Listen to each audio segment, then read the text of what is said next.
Hello and welcome to this video tutorial brought to you by tutvid.com.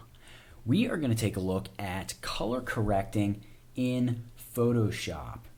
Color correcting using curves, that is, and the whole process of color correcting is a pretty well thought out process, and there is a certain formula for success, and we're going to go through how to correct a simple color cast in a normal everyday photo to somewhat advanced skin color correction, which can be quite tricky indeed because of the huge amount of color tones people have in their skins, and depending on the race of the person you are color correcting, the whole dynamic of color correcting can change. The whole formula that you're using can change, and there's a certain amount of color in everybody's skin and in different types of people's skin. So all of that we're going to take a look at here in this video, and we're going to go over this stuff in a somewhat depth, and you should certainly come away with a pretty good understanding of how to color correct your images, people, and other photos.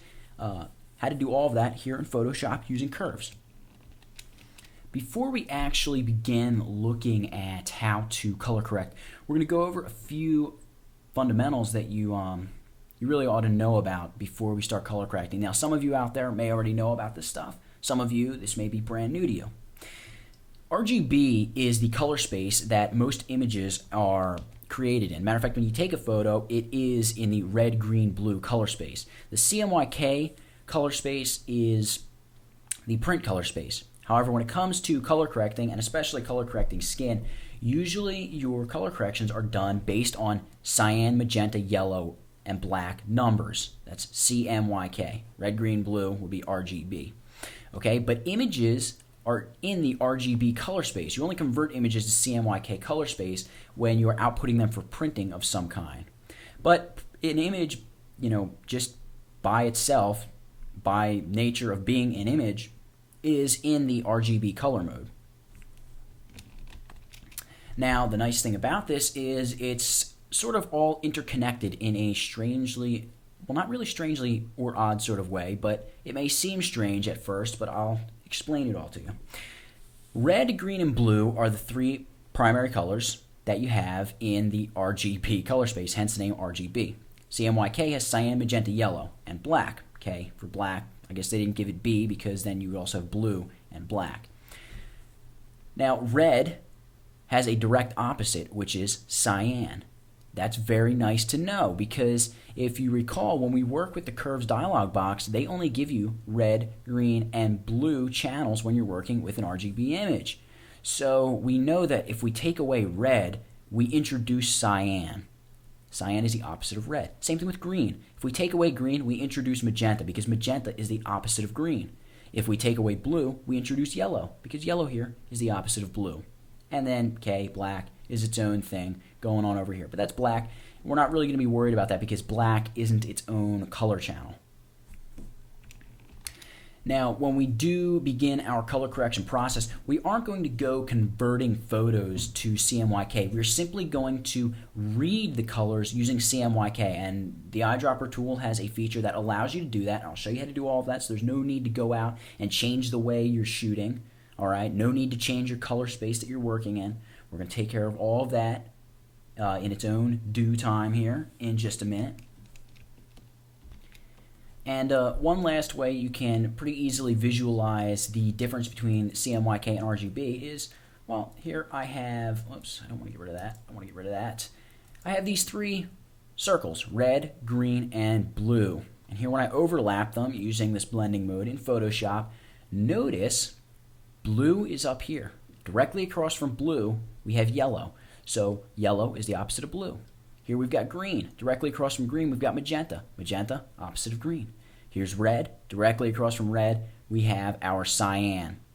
And notice that all these colors, when mixed, you mix red and blue here, you've got the magenta, you mix the green and red, you get the yellow, you mix the blue and green, you've got the cyan. So it all works together in a color spectrum, and that is really a good way to keep in mind and remember that these colors are all really intertwined pretty closely, just like that. So with all that color information in mind, let's take a look at an image. I'm going to hit tab here to bring up my layers and my tools again, and I can close this image. It's going to ask me if it wants me to save. I'm going to choose no. Now I'm going to pop over to Bridge. That's Command Alt or Control Alt O, excuse me, or Command Option O if you're on a Mac. I'm going to select this color correct landscape.psd. I'm just going to double click it to open it up in Photoshop. Let's take a look at what we've got. I'm going to right click and just choose custom as my background color. Now this photo was taken with an indoor light color setting rather than outdoor light. So I've got a pretty noticeable bluish color cast. It's got a lot of blue and a little bit too much magenta in it as well.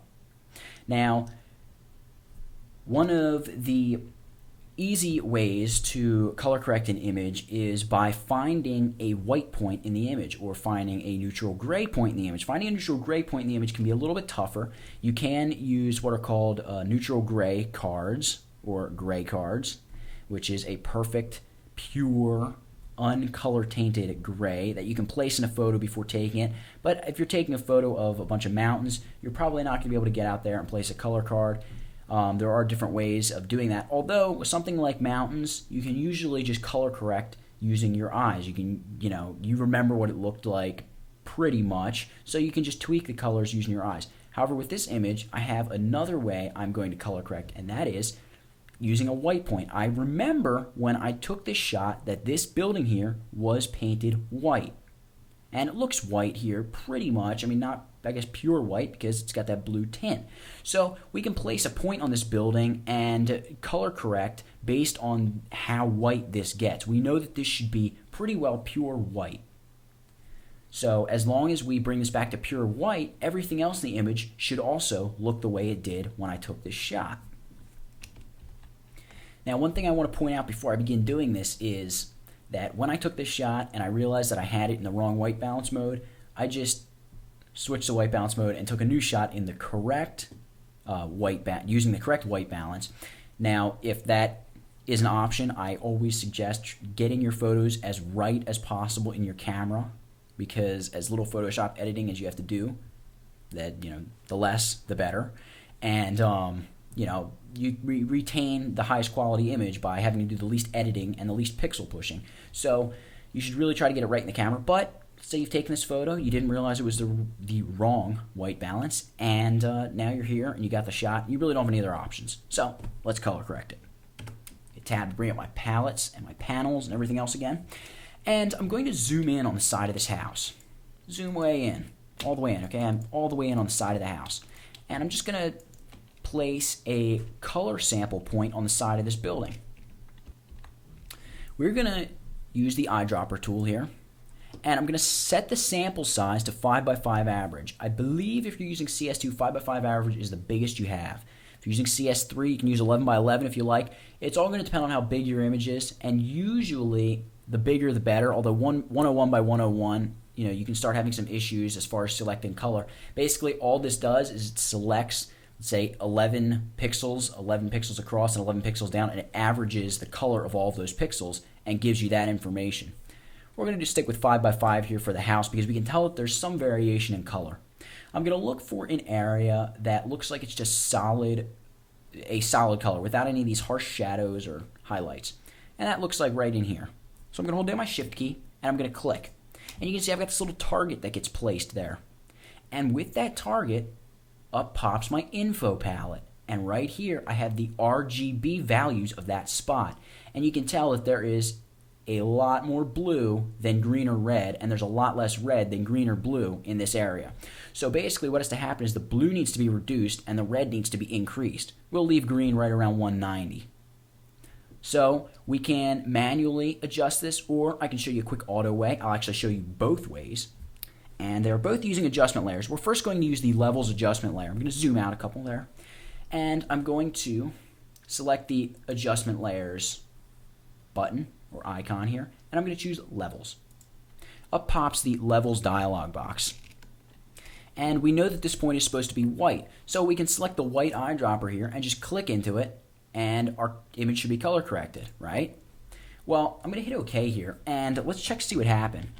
The image is severely overexposed now. I'm going to zoom back in, and that is because that white point selector converts the point you select to solid white. Now the problem with that is we blow out the entire side of this house just about, and that just makes it way too bright. So I would rather be able to find the neutral gray point in this photo. So we need to sort of improvise here. I'm going to cancel this levels edit, and I'm going to delete this levels adjustment layer. Just drag that right down to the trash can. Zoom out a couple. Grab the eyedropper tool, hold down the shift key, and just click that point and drag off the side of the photo. That just deletes that point. Just hold down shift and just clicking and dragging it right off the boundaries of the image. That gets rid of it for you. That's how you get rid of those little points. Now, I mentioned a moment ago that you can't auto color correct by finding the neutral gray in the image. And if you haven't used a gray card, that can be a little bit of a task. However, there are some ways of getting around that here in Photoshop. I'm going to show you one of them right here. I'm going to zoom out a couple. And I'm going to duplicate this background layer by hitting Command J or Control J. There we go, we've duplicated the layer. And we're going to create a new layer now and set the blend mode to difference, which is off screen. So let me bring my layers panel up here. Go layer blend mode and come down here to difference. So this blank layer is set to difference. Drag my layers panel back in with the rest of my panels over here.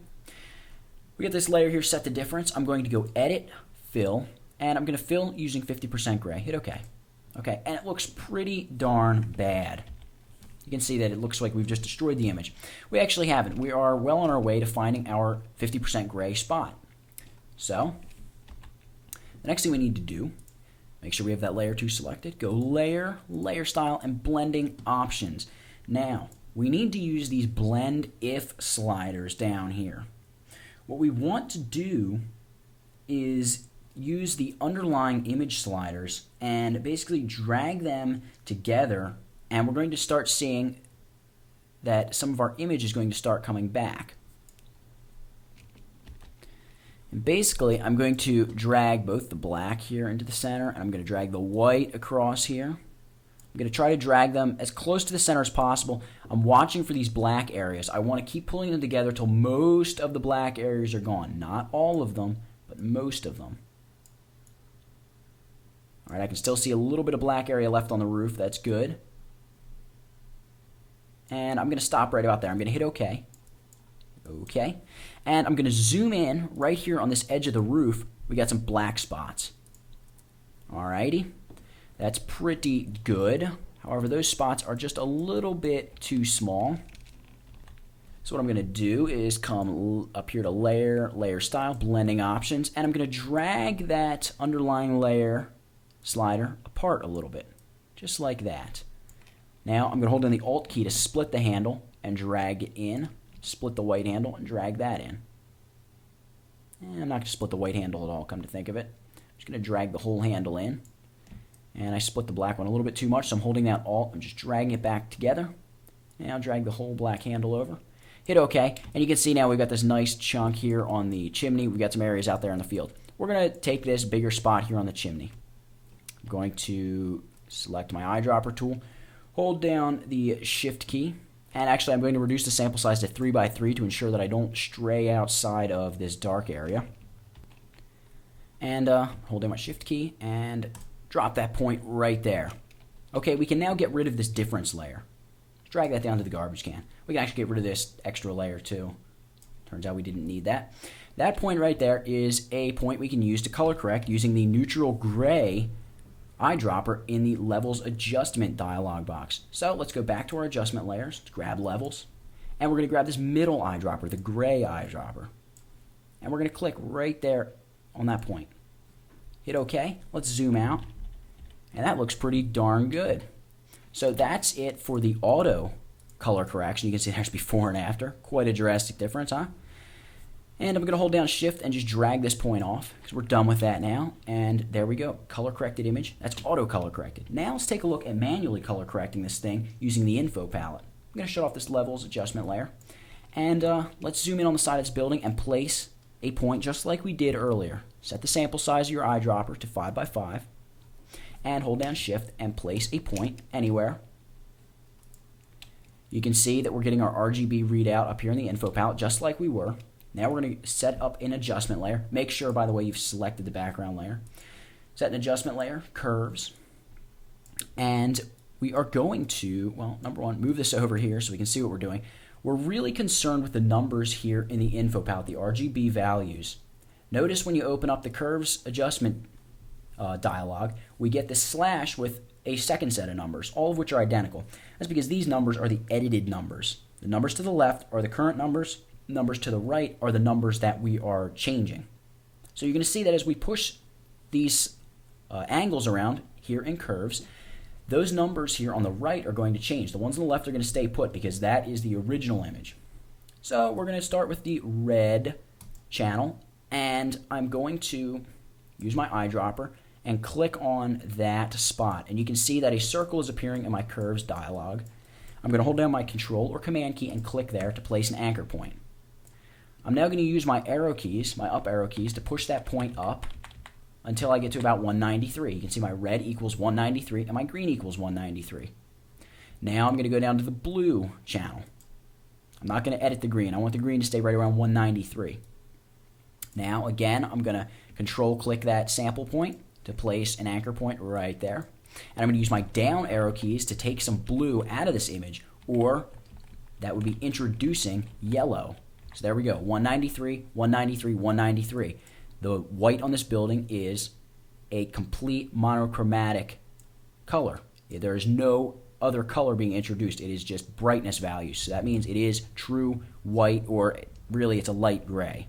Hit OK. And you can see that the RGB values of our little sample point here are 193, 193, 193. I'm going to zoom out and check it out. That is also color corrected. I'm just going to drag that point off, and we can compare the color corrections. There's manually with curves. There's auto with levels. I tend to like the way the manual adjustment does the color correction more than the auto color correction done by curves, or by levels, excuse me. But you can pick your choice. Also, using curves, you have those three eyedroppers as well. So you can use the middle gray eyedropper as well using curves. So that's how you color correct or just a regular image, not skin. We're not talking about skin. We're going to talk about skin right now. So color correcting skin can be quite tricky. I'm going to close that photo up, pop over to Bridge, and grab this picture of this model. Now, color correcting skin can be pretty tricky, and one of the things that can make it pretty difficult is the varying color of a human skin. Any given human can have all kinds of different colors to their skin based on their surroundings, based on reflected light. And by the way, if you have a lot of reflected lights or reflected color, really, in your photos, that ought to be taken care of before you color correct an image. We're not going to get into how to take care of getting rid of reflected light, or bad reflected light, I should refer to it as. In this tutorial, we're just going to take a look at color correcting the skin. So for color correcting the skin, we're going to be using the eyedropper, setting some sample points just like we were doing before. All right, now I'm using a Caucasian here in my example, or a white person. And we're going to find what is called a diffused or a muted highlight somewhere here on her face. Now, typically you want to stay away from the cheeks, because in a fashion portrait shot, or most portrait shots, regardless of the use, if it's a portrait shot, it probably there's makeup on the cheeks of a female, especially. So you want to try to stay away from the cheeks. We're going to use either the forehead up here or the chin. I'm going to use the chin right here. There's a highlight right there. I have my eyedropper set to 5x5 average as my sample size.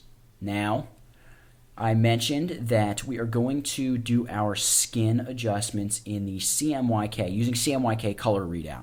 So I'm going to come into my info palette, and I'm going to click the little eyedropper icon and switch this to Cmyk color. Now we have the Cmyk values of that particular spot. It's very nice. It's exactly what we need for our color correcting. Now, depending on the race of the photo subject and depending on the brightness of the photo, these values can vary quite a bit. I'm going to hop over to Bridge, and I'm going to open up this PSD, which I have prepared here, which is kind of a little rule sheet. And it is sort of the base colors or the formula to color correcting skin. But you can think of it as a very varying formula. So it's a formula that varies a lot. Okay, this generally speaking is what a Caucasian skin value will be, but this can depend greatly on how light their skin is. If their skin is darker, these numbers might be darker. If they're tanned, these colors will, or the amounts of yellow would change. A baby has different colors. An African has different colors. Orientals and Hispanics have different colors. And then I've got some other rules listed here. I will upload this PSD to tutvid.com so you can download it and you can take a look at it yourself and, you know, study the stuff and hopefully use it as a quick reference card when it comes time for you to begin your color correcting processes. So let's just take a look at the Caucasian skin value, since that's what we're dealing with here in this photo. Notice that the base is going to be a cyan of somewhere between 7 and 10%, magenta of 20 to 27%, yellow of 22 to 30%, and black is going to be 0. Now the rule is that cyan is 20 to 33% of the magenta and the yellow value. So you can multiply the cyan value by 3 or by 5, and as long as your magenta and yellow values fall between those two numbers, you're probably going to have pretty color correct skin. And the magenta and yellow values are typically pretty close to each other. You can see yellow and magenta are going to equal each other probably plus 1 or 2%. So yellow is going to be probably 1 or 2% higher than magenta in virtually all cases of a Caucasian skin values. So that's just something you want to keep in mind as you color correct. Let's hop back over to our photo that we're color correcting. Now she looks pretty good in this photo as far as color correction is concerned, but there is a color shift, and that is pretty apparent from our CMYK values. Now, we're generally speaking going to be using magenta as the color that we're going to be changing according to. So the magenta color is not going to be getting changed, usually, unless there's a huge magenta shift and there's just way too much magenta in a photo. So usually you're going to change the yellow and cyan based on the amount of magenta. So I'm going to try that here. We need to up the yellow, and we need to up the cyan just a little bit, maybe 1 or 2%. So I'm going to create a curves adjustment layer. And if you recall from the beginning of this video, we talked about the opposites, red, green, blue. The opposite of red is cyan. So I'm going to control click that point on our chin. We've got an anchor point placed in our curves path up there, and we need to take some red out, which will put cyan in. I'm going to keep hitting down, and there we go. Our cyan goes up to 9%. That's nice. Our magenta has gone down 1% due to the fact that we've increased the cyan. Don't worry about that. Skip the green channel again, because this is that magenta. If we pull down, we increase the amount of magenta, which can be bad. Now, go over to the blue channel, and we want to try increasing the amount of yellow, which would mean reducing the amount of blue. So control click that point on her chin, and now start reducing the amount of blue until we get that to about 25 or 26, just a couple % more than magenta. Let's hit OK now, and I'm going to zoom out, and let's take a look at before and after. There's before, and there's after with the curves correction, and you can definitely tell that she looks a whole lot better. Now, we could have reduced the magenta in this image and pretty much left the cyan and yellow alone. So let's try doing that. Let's go to green, and let's control click that point on her chin. Right there. And I'm going to reduce the amount of magenta, basically increase the amount of green. So I'm going to reduce it until we're right there, 19. That's pretty good. Now our cyan is too high, so let's come up here to the red channel and control click that point.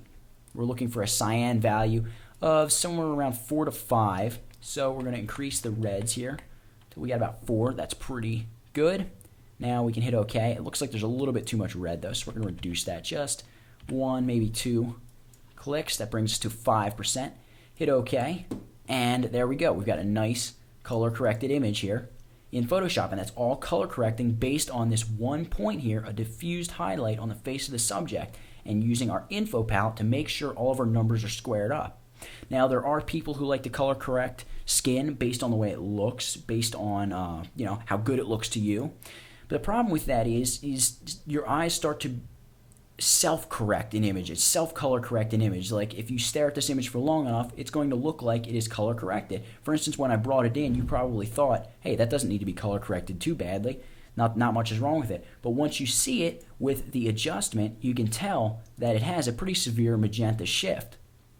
So it's good if you can tell using your eyes what is pleasing skin tone, but you should always run the numbers just to be sure that your eyes aren't playing tricks on you, and checking to make sure that you're squared up properly against the numbers is always a good idea when color correcting skin, and will always ensure that you have nice color corrected skin. So one other thing that I just want to point out before leaving is that you should be careful when color correcting skin, because unless it's a portrait like this, the color correction of the skin usually will not be the focal point of a photo. So if by color correcting the skin to what you believe is the optimum skin color, you detract from the rest of the photo, you should scale back on that color correction so you maintain the excellence or the integrity of the rest of the photo. Unless, again, it is a portrait where, the skin color is vital. So that's just something you want to keep in mind when you're color correcting. And that's how you color correct skin. That's how you color correct photos in general in Photoshop. And that is the formula, or the very varying formula for correcting photos, or color correcting photos, excuse me. That's it. I hope you learned something. I hope you enjoyed it. It's taken a little bit of time to explain it, but it should definitely be extremely valuable for you to know how to do this. I hope you've learned something, and please go check out the website. That is www.tutvid.com. Thank you for watching.